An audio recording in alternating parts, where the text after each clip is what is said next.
Well, good morning, cyber friends. This is Mitty Man coming at you again for Walker's Music. Matter of fact, it's early morning, Monday morning, about 2:30 a.m. Not quite 2:30, but about a minute away from it. We just give God praise, give Him all the glory for life, health, and strength. We thank Him for that, as well as we thank Him for each and every one of you, your cyber friends, and you already know who you are. I just want to come down and sit down with a good old fashioned a review. I want to bring everybody up to date. It's been a while since I did a up to date on the walk through the Word Bible reading, and there were other few things about what's happening around at the church. And people, I know y'all might get tired of me speaking of the church, but that's about 95% of my life. In other words, I'm a minister of music, just been recently here ordained a deacon. And so really and truly, most of my conversation and life is centered around the church. So I don't really have too much other stuff. Now I could talk about a many things, but I refuse to talk about stuff that don't make no sense. I'm not going to do that. But at any rate, right now, I just want to let everybody know that we have come from Genesis. Now we are all the way to the book of Mark. We done finished the New Testament, Old Testament, and now we're in the New. And we done finished Matthew, so we're in the book of Mark right now. And I've already synopsisized the Old Testament for y'all, so I don't have to go back. I don't have to do that no more. So you already really got that down packed. We know that the whole Bible is really God's conversation and dealing with the nation of Israel. We know that. And now that we are in the New Testament now, Jesus always been in the Bible. He was in every book. He been there. The angel of the Lord, when you see that in the Old Testament, most of the time it's speaking of Jesus in his pre-incarnate state. In other words, not his carnate state when he came into this world. He is God with us, Emmanuel, but Jesus in the flesh. In other words, God in the flesh name is Yeshua. That's his Hebrew name. English, Jesus.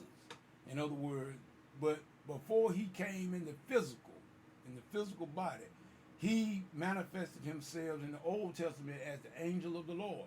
And that person was the pre-incarnate Jesus. It was the pre-incarnate Christ. So we know that. And so that's how I come out saying we now have come through the Old Testament. The Old Testament is a shadow of the New. Now we're in the New.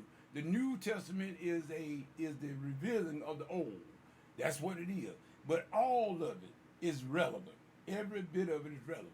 Now, that's all we're going to say about that. So come on and go with me. Now we're in the book of Mark. First chapter starting up. That's to be our daily reading for tomorrow.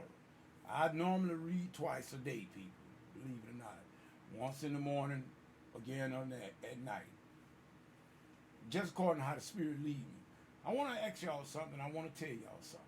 First of all, how is your relationship with your God? That's the question only you can answer. Now I'm going to tell you something about Mitty Man.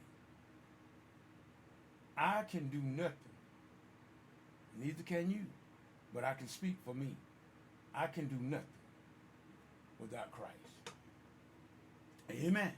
I can do nothing without Christ. And I want to say something right here. I want to pause and I want to say what the pastor Donnie Green Sr., Donnie D. Green Sr., that's my pastor. He set me aside, prepared to get me prepared to become to be a fully ordained deacon. And so therefore the fourth Sunday in May of last month, that became a reality. Well now, let me tell y'all something about the structure and the way I feel about my members. I love my members in my church. I've been a member of Antioch for over 45 years. And all the brothers and sisters, some we don't have with us no more. Some of them gone on to glory. Some of them that moved on to other places and relocate their membership to other places. And you can't help that. There ain't nothing you can do about that. But one of Mid-Man mission, and like I say, I really love my chairman, Deacon Harry Richardson, and I've been knowing Harry for years. I just said, just might as well say practically all my life. Been knowing Deacon Richardson and his wife and his family, his kids. Know all of them, love them with the love of the Lord as well as the love of a family. I look at them like family. But we got to work together, and that's one thing I like what our chairman say. He's the chairman of our deacon board, and I'm the secretary. They elected me the secretary of the deacon board, and between working with the chairman and the other deacons there, we got Deacon Mays and Deacon Holmes. Deacon Greg is my classmate, playmate. We grew up together right there at Antioch.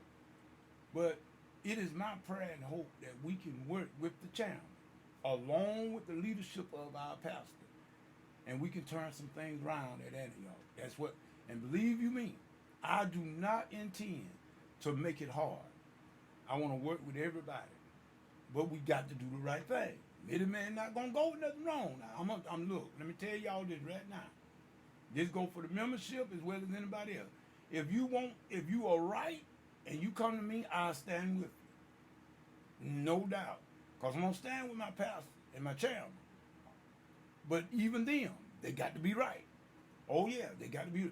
If even if it's the pastor, cause see, God gave me good sense too. But if I don't see my pastor, even if I was to see my pastor, or if I think it in my heart, cause see, God didn't call me to preach. Now the pastor's the leader, and if I see something in my spirit that I feel is not right, I'm gonna go to my pastor. I'm gonna say, now, pastor, please help me see this. I'm not gonna go and talk about it in the street. I'm going to the pastor, and I'm gonna ask him could he show me, or at least ask the Lord to show me. And then we can go on for that. It is not my place to try to undermine my pastor, neither to undermine my chairman. See, this is the thing that some of us, when we get in leadership positions, we get to thinking we the boss. Look, people, we are deacons, we are just servants. We are no bosses. We make policy, yes. The policy, like Deacon Greg said, the policy should come from the deacon. That's the way it is. That's the way the church was set up. The apostles got the deacon.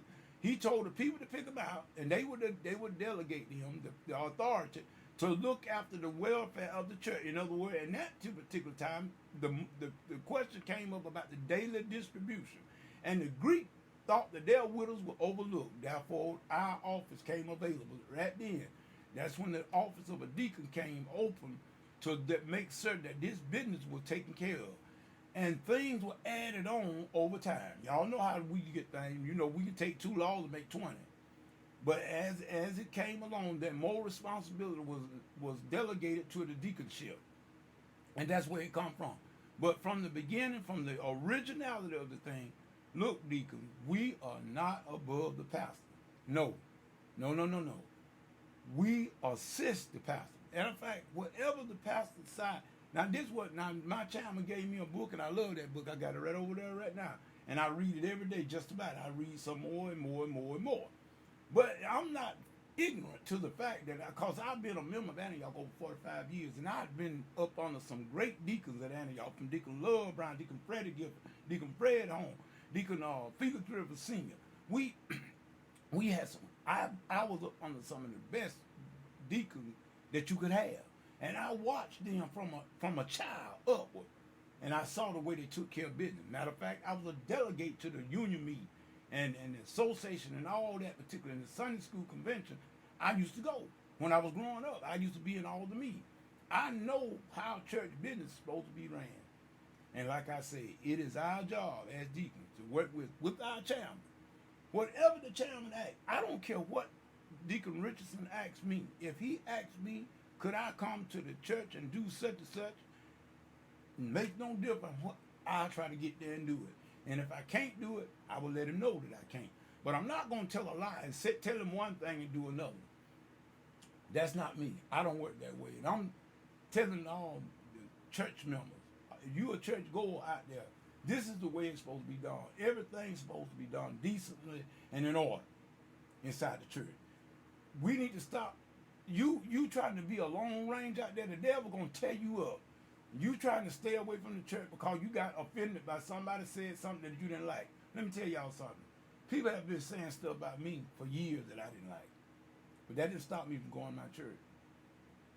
Oh, I had to go other places. Being a musician, I had to leave my church a couple of times because of my musicianship brought me to other churches. And that was a period when I couldn't do the things I wanted to do at my home church. But I never really had no real ill feeling toward my church membership. Oh, now I've had some problem with some people there. But no, none that run me away from my church. Nobody's going to run me away from Antioch Missionary Baptist Church. And I'm there for the long haul to do what God done ordained me to do, as the pastor ordained me to do, as an ordinated deacon now, and to do the bidding of Antioch. Antioch is my first priority. That's my first priority. I can't do nothing at your church. I'm a deacon at Antioch. Whatever my chairman say, if he asks me to do, I'm supposed to move with humility and do it. And whatever the pastor say, I'm supposed to support the pastor and assist the pastor. All of us deacons, that's our priority. And let me just say this, people. Anytime you're going to try to do what's right, the devil going to come. Stop giving the devil, stop talking about the devil so much. He loved that.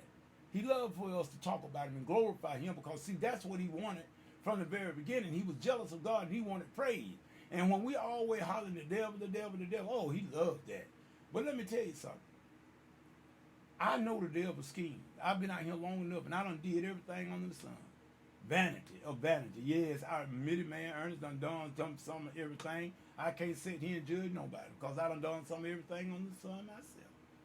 I fell away from God. I walked away from him because I wanted to. I wanted to get it. I was in open rebellion. It wasn't because I didn't know better. I knew better and I still did this stuff. Oh yeah, I done it. But let me tell you something. I learned too. You see, I knew that when God set me aside as a deacon, and I knew when I was ordained, they were going to rise up. Let me tell you, it's the same with you. Whatever, it ain't got to be a deaconship. It can be anything else. Whatever God tell you to do and give you a mission, you can bet that Satan going to up and rise his head. But you got to be smart. You got to know that you're going to come up under persecution. Yes, you're going to come up under persecution. But be wise. Look, we have the Bible. David and them didn't have a Bible. So we can read what they did and look at their lives and learn how to defeat Satan. And our elder brother Jesus already done it for us. He whooped the devil and gave us a stick. All we got to do is just keep beating him with that same stick that Jesus gave him. That's all we got to do. And see, when I became a deacon, I knew I would go up against a lot of different things. I knew people were going to talk about me. I said, well, so what? They talked about me before, so I know they're going to talk about me now. Well, the only thing that I can tell y'all is just be for real in yourself. Be to thy own self, be true. In other words, know who you are. It ain't what people say about you that matter, but it's what you think about yourself. In other words, it ain't so much what people think about you, but it's what God know about you. In other words, be for real with God. Be for real in your dealings. Like I was just telling you, I'm going to do the best job that I can. And letting God, with his Holy Spirit, guide me to be a great assistant to the pastor and to do the bidding of my chairman, and to do whatever is needed for the welfare of Antioch. We got to do it for Antioch first. We are deacon. I'm a deacon at Antioch, not Virgin Chapel. But if Virgin Chapel happens to need my assistance, we all are spiritual leaders.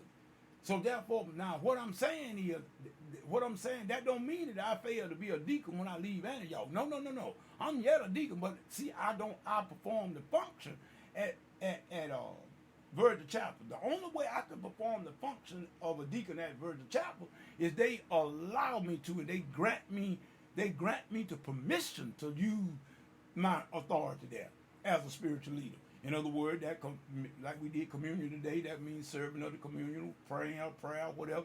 If they recognize me as a deacon and then they grant me the permission and the license, then okay, so be it. But what I'm saying that first, I must take care of Antioch. I am a deacon of Antioch. Me, Greg, Johnny B, and Harry. We are deacons at Antioch. Period. And it's our first duty and response to make certain that we carry out the wishes of the pastor, to be the assistant to him, and to make sure we hold the membership together. That's our job. This is middleman. Saying whatever you get into it. God ain't in it, best you get out of it.